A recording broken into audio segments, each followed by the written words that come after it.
د لمانځه څلوېښت ګټې. لومړی، لمونځ انسان له بدو کارونو راګرځوي. دوهم، لمونځ الله پاک ته د نږدېکت یوازینۍ لاره ده. دریم، لمونځ د شیطان پر وړاندې کله ده. څلورم، لمونځ د الله جل جلاله د خوښۍ لامل دی. پنځم، لمونځ د انسان د دنیا او آخرت بریالیتوب او کامیابي ده.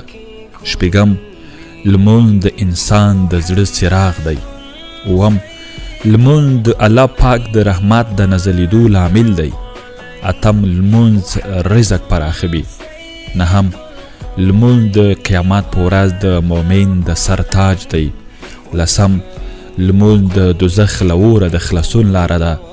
یولسم، لمونځ د آخرت توښه ده.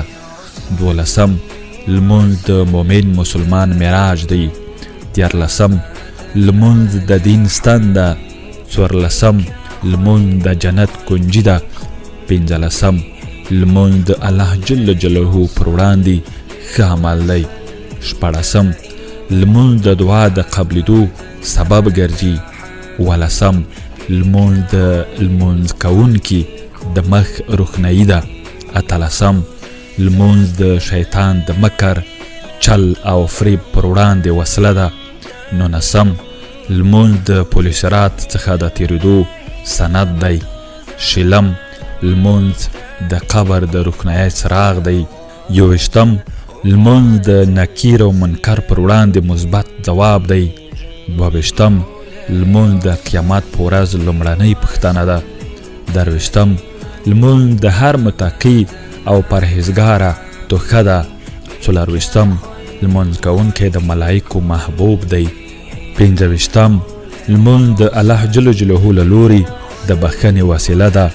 شپږ-ویشتم، لمونځ د دنیا په مال کې د برکت سبب ګرځي.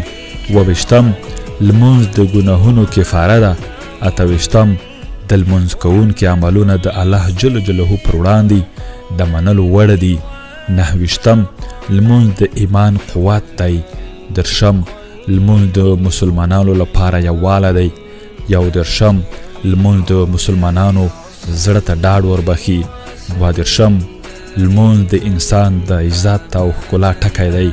درویشتم، لمونځ یعنی د الله پاک امر پر ځای کول دي. څلور-دېرشم، لمونځ د مسلمان او کافر ترمنځ د توپیر نښه ده. پنځه-دېرشم، لمونځ د قیامت د ورځې لپاره تیاری دی. شپږ-دېرشم، لمونځ څرنګه چې لازم دی که ادا شي له ګناهونو څخه به پاک شي. اووه-دېرشم، لمونځ د مسلمانانو د ټولو ستونزو له منځه وړونکی او حل دی.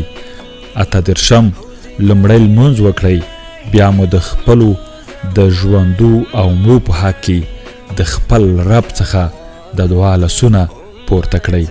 نهه-دېرشم، خپلو کورنیو ته په لمونځ کولو امر وکړئ. څلوېښتم، لمونځ د هر لمونځه په وخت کې ملایکه اعلان کوي چې ای د ادم زویه، هغه اور چې تا د خپل ځان لپاره د ګناهونو له امله بل کړی دی ووژنه. راځئ له نن نه وروسته د صحیح او د ښکلي لمانځه د ادا کولو نیت او اراده وکړو.